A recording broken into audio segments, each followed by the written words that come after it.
Calibration no longer required, and welcome to another episode of Watch Along with Charfox. That's me. Now, as it's kind of becoming tradition, before we begin, three maybe fi- uh, minor announcements.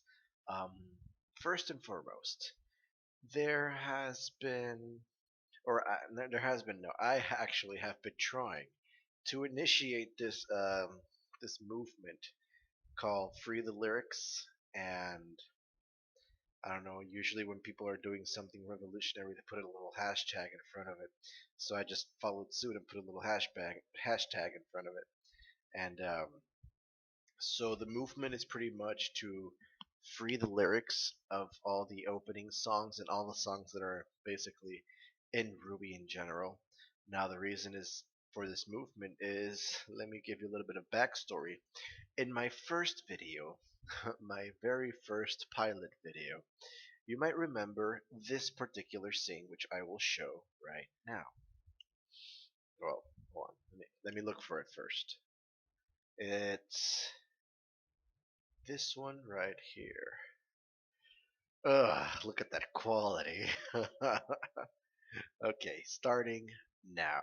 So, he asked me one final thing, which was to record myself as I watched the video.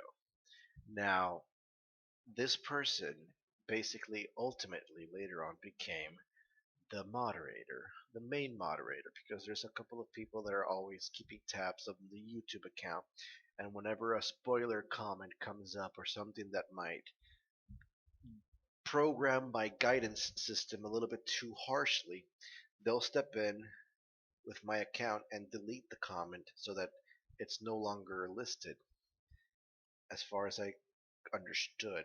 And then if a comment do comes through, it actually goes to them, and then they just forward the email to me, and I reply from the email into the account. And that's what we've been doing so far, and it seems to be working because I haven't received any spoiler information. But so the setting is that I get one chance to watch the episode. I can't rewind. I can't watch it again, and it's always a forward progressing kind of thing.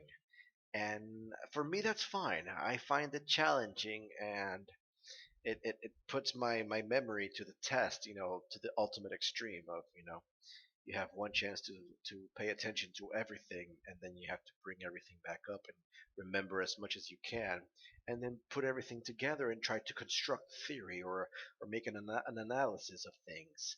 And well, I have been noticing that whenever I try to remember a song, it takes me like 15, 20, 25 minutes as I dig for the lyrics in my mind. And I think that the accuracy of these lyrics are not bona fide. They're not 100%. So, with that being said, that's why I started the little liberation movement of Free the Lyrics. Um, so, if you're up for that and you would like that change to happen, then put the little hashtag in your comments and Free the Lyrics. Support shorter videos without having Charfox to be digging in his mind for lyrics. It was, you know, so that's that. And the other two announcements were things that I have forgotten at this point because no, I think there was all three in that one particular thing. So that's that. Now I am forgetting something, but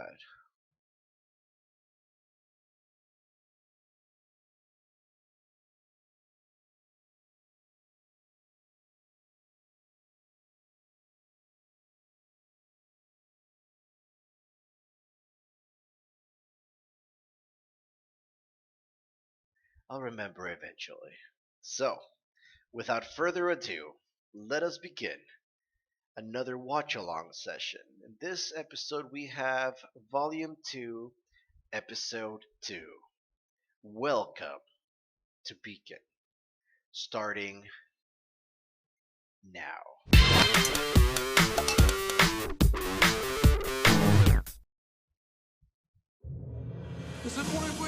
There's a point where it breaks, there's a point where it bends, and a point we just can't take anymore.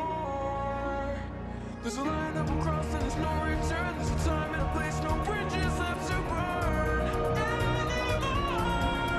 We can't just wait with lives to take until they think we're ready. Our enemies are gathering, our storm is growing loud. Now it's time to say goodbye. So cool.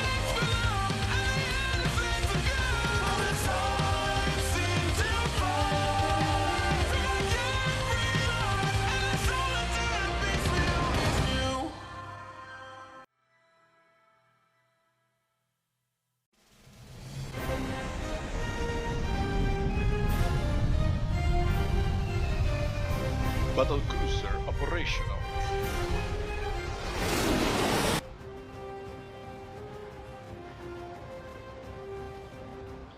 Wow, that tower is actually really high.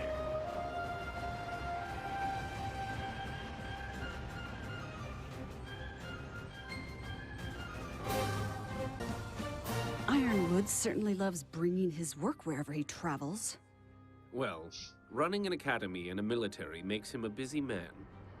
But yes, those are a bit of an eyesore. Come in. Ozpin, Hello, General. please drop the formalities. It's been too long. And Glinda, it has certainly been too long since we last met. Oh, James. I'll be outside. Well, she hasn't changed a bit. So, what in the world has brought you all the way down from Atlas? Headmasters don't typically travel with their students for the Vital Festival? Well, you know how much I love Vale this time of year.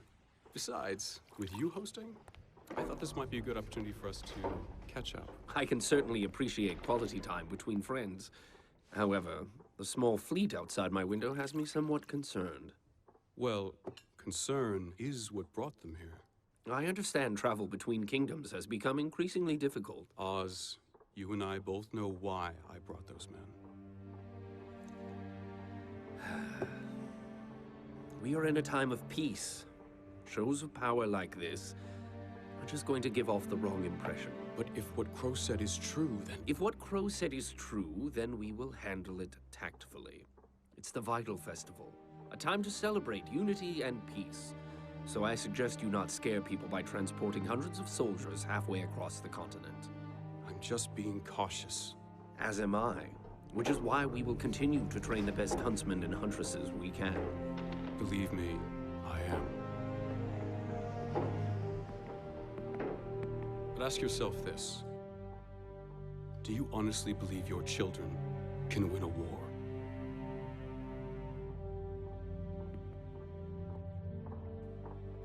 I hope they never have to.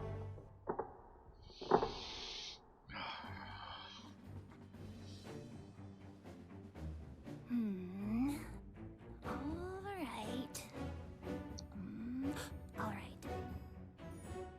Ying Xiaolong, prepare your kingdom for battle. Bring it on. I deploy the Elysian Air Fleet. Looks like I get to fly right over your Ursa and attack your walls directly. You fiend! And since Atlas is part of Mantle, my repair time only lasts one turn. Pretty sneaky, sis. But you just activated my trap card. Giant Nevermore! If I roll a 7 or higher, Fatal Feathers will slice your fleet in two. But if you roll a 6 or lower, the Nevermore will turn on your own forces. That's just a chance I'm willing to take. Good ways.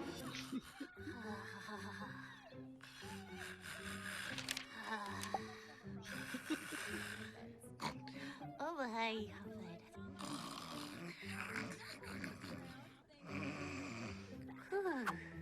You all have pancakes. We all have pancakes. No. Well, Weiss, it's your turn. I have absolutely no idea what's going on. Look, it's easy. You're playing as Vacuo, which means all Vacuo-based cards come with a bonus. That sounds dumb. See, you've got Sandstorm, Desert Scavenge, oh, Resourceful Raider. See, now you could take Ruby's discard air fleet and put it in your hand. Okay. And since Vacuo warriors have an endurance boost against natural hazards, you could use Sandstorm to disable my ground forces and simultaneously infiltrate my kingdom. Just know that I will not forget this declaration of war. And that means... You're just 3 moves away from conquering Remnant! Oh no. Yes! Fear the almighty power of my forces. Cower as they pillage your homes and weep as they take your children from your very arms. Trap card. Huh? Wow. Your armies have been destroyed. I hate this game of emotions we play. These strong wives will make it through this together! Shut up! Don't touch me! All right, Blake, you're up. Huh? Oh, sorry, what am I doing? You're playing as Vale, trying to conquer the kingdoms of Remnant. Right. Hey, can I play? Sorry, Jean, we've already got 4 people. Besides, this game requires a certain level of tactical cunning that I seriously doubt you possess. You attacked your own naval fleet 2 turns ago. Bring it on, Ice Queen. I'll have you know that I've been told I'm a natural-born leader. By who? Your mother? And Pyrrha. Hello again. Come on, let me play your hand for a turn. I'm not trusting you with the good citizens of Vacuo. Why not? You've trusted me with way more important stuff before. I mean, you told us all that Blake is secretly a fun-loving person whom we all admire and respect. Right. Right. That. Ladies, enjoy your battle. Sup, losers? Hey, son. Ruby, Yang, Blake, Ice Queen. Why does everyone keep calling me that? I never got a chance to formally introduce you to my old friend. Aren't libraries for reading? Thank you. Pancakes! Shut up, don't be a nerd. Intellectual, okay? Thank you. Oh, I'm Nora. Neptune. So, Neptune, where are you from? Haven. And I don't believe I've caught your name, Snow Angel. I'm Weiss. Are you kidding me? Pleasure to meet you. I never took you as the board game playing type. Right. Well, I think I'm done playing, actually. I'll see you guys later. Women. Women. of the White Fang, why are you eating this scum? The White Fang and I are going in on a joint business venture together. Well, this has certainly been an eventful evening. I'm sure that after a night of thwarting attempted robbery, you probably just want to go home and take a nap. But I was hoping that maybe we could have a chance to talk. Of course. Wonderful. As you know, in order to enroll at my academy, students must first pass a rigorous entrance exam. Most applicants spend years of preparation training at one of the many combat schools around the world. You are one of the few who did not. And you passed the exam with flying colors. I was raised outside the kingdoms. If you can't fight, you can't survive. Well, you have most certainly survived, Blake. I admire your drive, and I am proud to run a school that accepts individuals from all walks of life. Rich, poor, human, faunus. This Why do you wear guy. that bow, Blake? Why hide who you are? You may be willing to accept the faunus, Professor Ozpin, but your species is not. True, but we are continuing to take strides to lessen the divide. With all due respect, you need to start taking some larger strides. Until then, I'd rather avoid any unnecessary attention. I want people to see me for who I am, not what I am. And what are you? I don't understand what you're asking. How did you know the White Fang would be at the shipyard tonight? I didn't. I just happened to be at the right place at the right time. You wouldn't have been the first. But what happened tonight was not an isolated incident. I may be your headmaster, but I am also a huntsman. And it is my sworn duty to protect this world from the forces that conspire against it. Blake, are you sure there is nothing else you would like to tell me? I'm sure. Very well. Thank you for your time, Ms. Belladonna. If you ever need to talk to me, please don't hesitate to ask. Ugh, we should have never let him play. You're just mad because the new guy beat you. See, if you had just attacked when I told you, none of this would have happened. Stop. Lately, you've been quiet, antisocial, and moody. Have you met Blake? Which I get is kind of your thing, but you've been doing it more than usual, which, quite frankly, is unacceptable. You made a promise to me, to all of us, that you would let us know if something was wrong. So, Blake Belladonna, what is wrong? Look at Yang.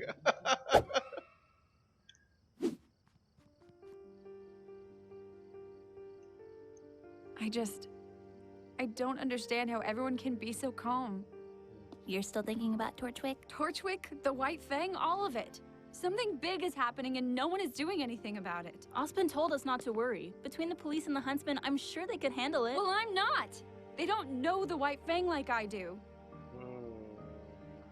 Okay, between blowing up nightclubs, stopping thieves, and fighting for freedom, I'm sure the three of you think you're all ready to go out and apprehend these ne'er-do-wells. Who? But let me once again be the voice of reason.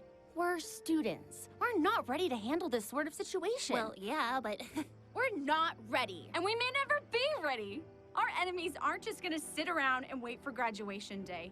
They're out there, somewhere, planning their next move, and none of us know what it is, but it's coming, whether we're ready or not. Okay. All in favor of becoming the youngest hunter sis to single-handedly bring down a corrupt organization conspiring against the Kingdom of Vale, say aye. Yes! I love it when you're feisty. Well, I suppose it could be fun. None of you said aye. All right then. We're in this together. Let's hatch a plan. Yeah! I left my board game in the library. We're doomed. I'll be right back. Oh, God, sorry. Are you okay? I'm fine. Just watch where you're going. Oh, right, sorry. I'm Ruby. Are you new? Visiting from Haven, actually. Oh. Ooh, you're here for the festival. Oh, but exchange students have their own dormitory. I guess we just got turned around. Don't worry, happens all the time. Your building is just east of here. Thanks. Maybe we'll see you around. Yeah, maybe. Oh, and welcome to Beacon. Oh, Ruby. Hey, what's this? Oh yeah. Somebody mentioned something about fan art. Whoa! Whoa! Whoa! What is that? What is that? What was that? What? I mean, I know it's fan art, but what? You know what? I'm not gonna bother. It's not canon. What? That's crazy. Really? Hey.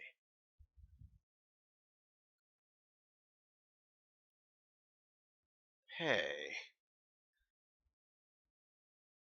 It adds up. Maybe. What? No way. Maybe. I don't know. I'm so confused. Damn it. That picture just threw me off. I forgot everything I was gonna say. That's it. End of the video. That's it. It's over. I'm kidding. What? I can't get over it.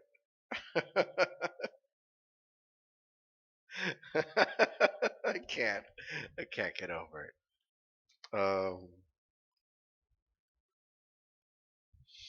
Sorry. let's let's talk about this really quick. Oh,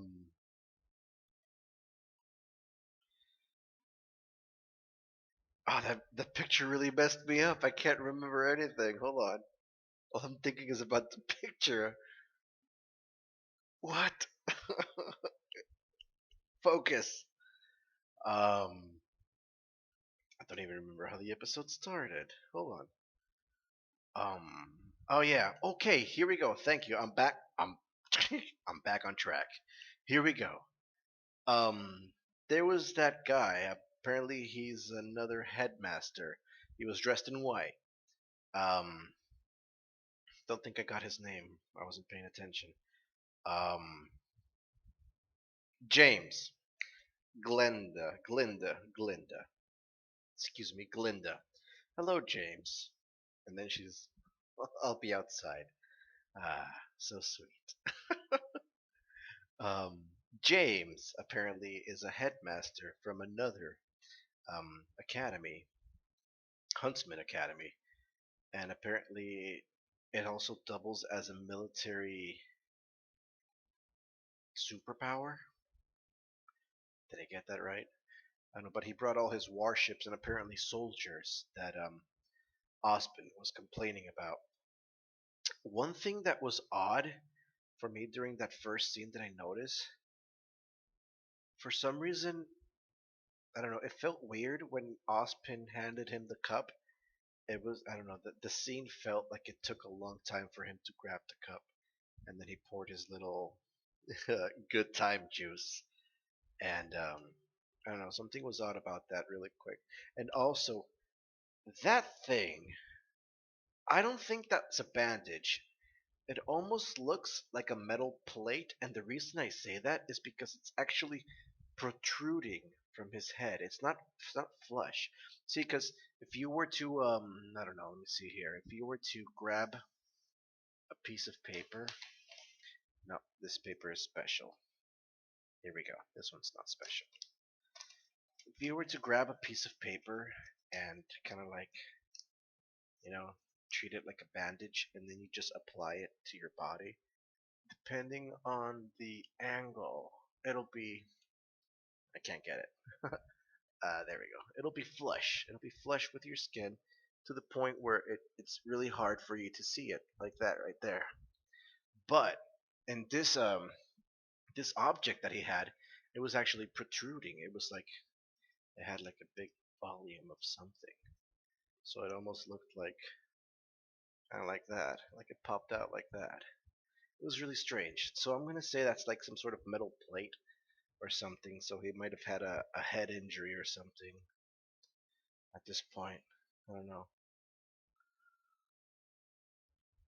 So they're talking about Crow, and they're talking about the message, and apparently serious business because the guy just brought his entire military with him. Apparently, 200 something soldiers, no, 200 students, soldiers or students. Oh, I messed it up. He brought some personnel with him, and the warships, and the battle cruisers, and all sorts of firepower. And so he came prepared because he's concerned of what the message said. And what if what Crow said is true, then, you know. And then here comes Ozpin. Well, first he brought it up. He brought it up. He said, "Do you really think your children can win a war?" Now, holy crap. We're talking about a war here. But a war against what? About against Cinder and her two pawns? And maybe the White Fang.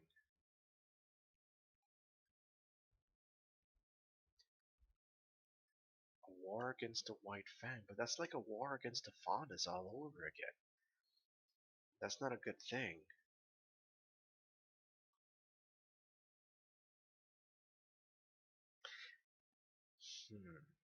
Is that what her plan is? Civil unrest? Anyway, then Osmond says, "I hope they never have to." In other words, he seems to be the kind of person that would like to avoid conflict and would like to avoid bloodshed, because I'm guessing he already has his hands bloodied with whatever mistakes he might have made in the past, because more mistakes than any man, woman, or child on this planet. So, hmm.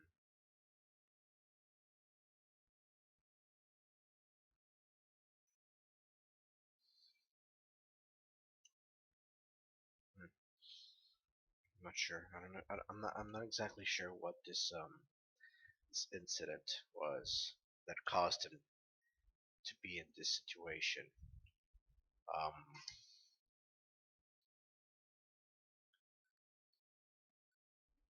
hmm.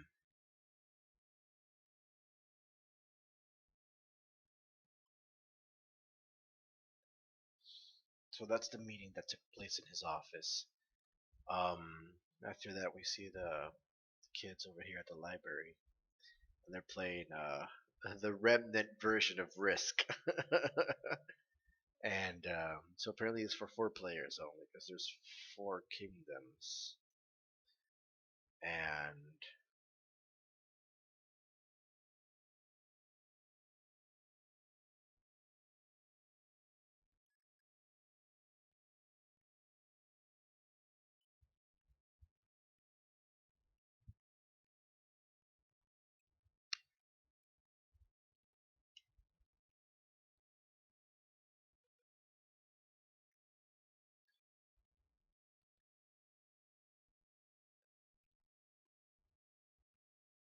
Ruby says Yang Xiao Long.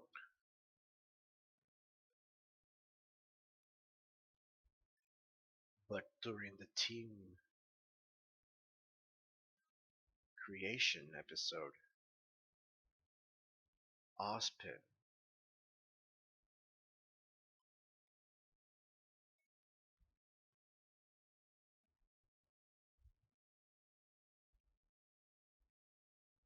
Ruby Rose, Wise Schnee, Blake Belladonna, and he says Yang Xiao Long.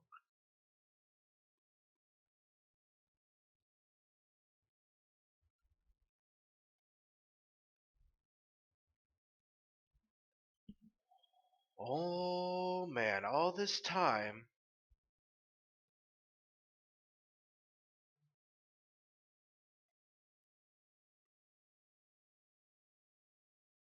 What?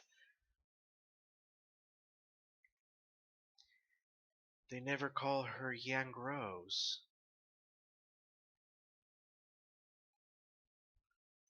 Ospin never called her Yang Rose.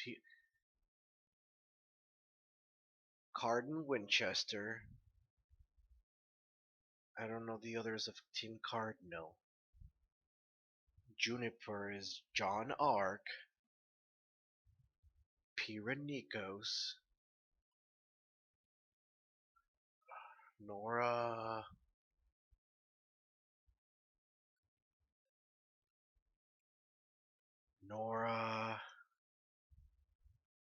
Ugh, I forgot her last name.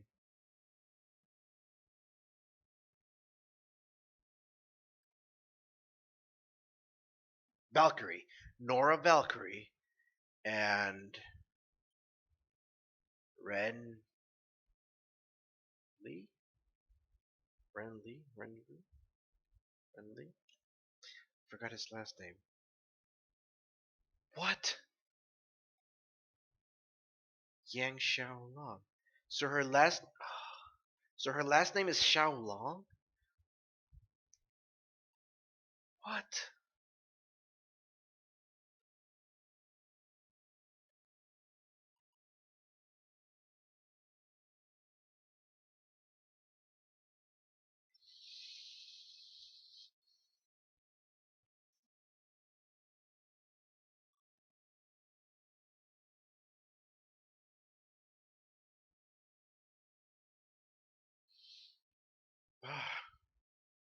I actually missed that. I thought all this time Yang was just a short version of her full name, Yao Xiaolong, Yang Xiaolong. Now I feel like an idiot. What? They're not directly related? No, they have to be. They have to be related. They can't.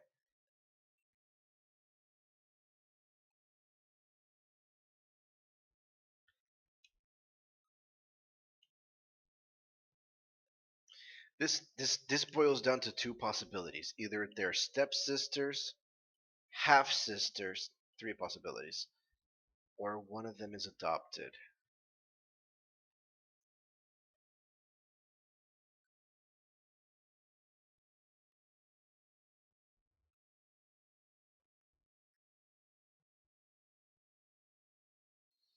No.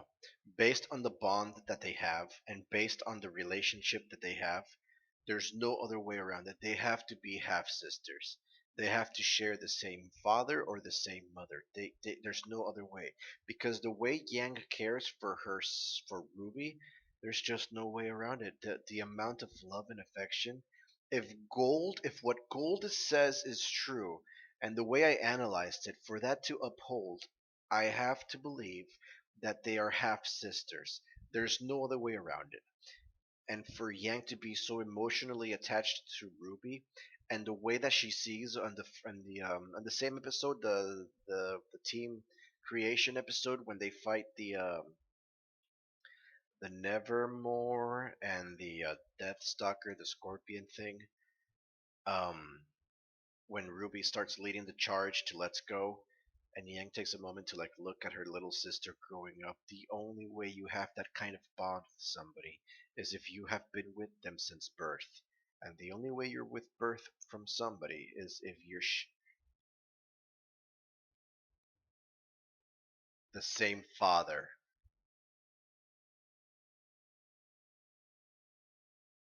It has to be the same father. It has to be the same father because otherwise her last name would be Rose, just like Ruby. Summer Rose, Ruby Rose, Yang Xiao Long. So Yang took the last name of her mom, which was Miss Xiao Long. Or maybe she took the last name of her father, Mr. Xiao Long. I don't know how the naming system works yet, but Summer is not Yang's mom because Summer has direct relation with Ruby. And for Ruby to be from a different last name than her mom, she's not. She's Rose. Yang is not Summer's daughter. Yang is the daughter of some other woman, which I have not met yet. I'm certain of this. There can't be any other way. It's the father that has been there with them both from the beginning. First with Yang, and then with Ruby. What happened to Yang's mom? What? This guy.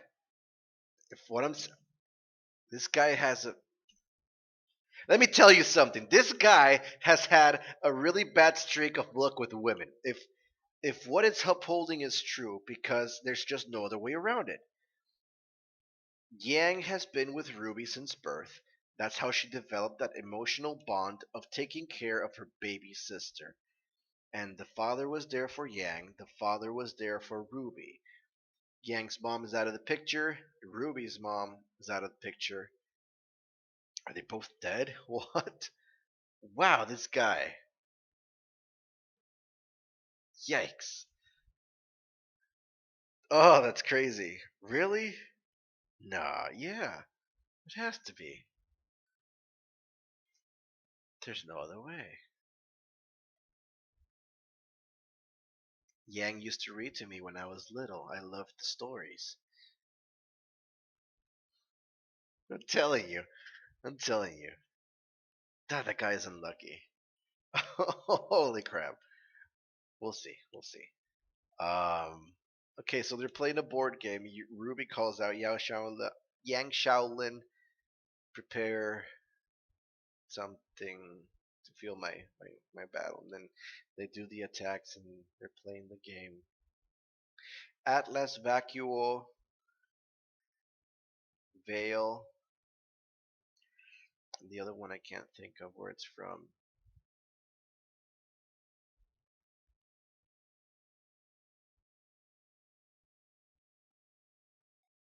Hmm. I'm not sure. I'm missing one. I'm missing one of the major kingdoms. Haven? From Neptune? Where Neptune's from? Maybe. Can't remember. Um.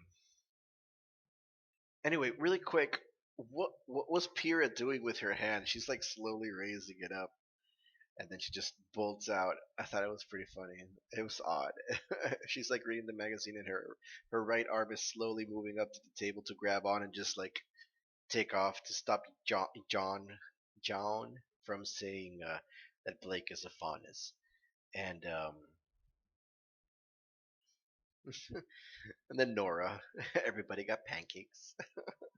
This episode is funny. It had its fun moments. But okay, so we're getting close to the interpretation of the lyrics because during the scene that Blake kind of like storms off and says like, "Oh, I don't want to play anymore. Actually, I'm done," and she leaves. And then Nora says, "Women." That's funny. So Blake is remembering all the events that transpired. So apparently, after the docs, she was interviewed by Ozpin, and apparently he knew from the beginning. And he says that usually students have to go through these training academies or combat schools before they come to the Beacon Academy. And you're one of the few students that didn't do the training at the combat schools. I wanted to say because she was trained and born in the battlefield. And I didn't say it, but I say it now. um, so Blake was pretty much fighting her entire life. And that's how she got as good as she is now. And that is crazy. That is nothing but sheer raw experience versus education as far as using her abilities and learning how to do things. So I'm guessing the White Fang is very well versed as far as military tactics. If we go back to the class of Ublik, he says that the Faunus have the advantage because of night vision. But I think also that's what slowly started developing them into becoming more tactically adept so that they can face whatever forces or opposition comes their way. Um, so that's something to consider. The White Fang has some sort of military guidance and education as far as upbringing their warriors. Because if Blake used to be from the White Fang, and she's just one of many, they might have their own version of hunters and huntresses. So that's something to consider for the possible upcoming war of sorts. That'll be terrible if that's the case. If it's against the White Fang and the Faunus, that'll be terrible. Completely unnecessary. Yikes. Um, another another wise moment. She's letting loose. She's becoming more involved and more concerned about her friends and her team. So that's a positive thing for her. She gets 2 points increase in my scale of pineapple-ness. She's moving away from the pineapple. But she's showing concern for her teammates. She's actually noticing that Blake is troubled by something and she's holding back. She's retreating and she's avoiding things. And Wise is paying attention to this and she confronts her. She says, "Stop." And then she did her little thing, which I'm not going to imitate, but what is wrong? And then Yang looks so silly. Like she looks like a boob standing there. What? Because it was completely out of character for Weiss, you know. So that's why they're all dumbfounded. They're flabbergasted. They're like, uh. So that was pretty cool. She's trying. She's trying to step out of her shell and interact with her teammates. Um. So apparently, oh, phase two. You know what phase two is? Infiltration. Because holy crap, no, they pulled out all the stops. Literally, everybody is now inside Beacon, and that is crazy. Cinder, Mercury, and the Emerald Girl, they're all in Beacon at this point, completely infiltrated, and that is crazy. Holy crap. This Cinder Woman. Let me tell you something. This Cinder Woman, she she's gonna mess some things up because she just completely infiltrated.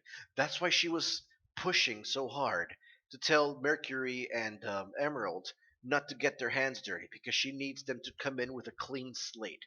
No pictures on the headlines, no pictures in the news. They are completely invisible to the media, and they're going to infiltrate the Beacon Academy. And something serious is about to go down. They are going to cause some major damage. If they have all this dust, they have the White Fang, and they're inside the um, the academy.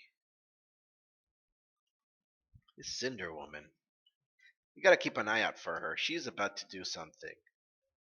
Wow. And that's the end of the episode. Alrighty, I'm trying really hard to compress this, but no! 41 minutes! Come on! Jeez, I'm talking faster than normal. But in any case, let's cut it here, guys. Thank you so much for watching another watch along with me. And we just finished watching episode 2 from volume 2, Welcome to Beacon. And that's it. I really appreciate your support, and take care. Bye bye.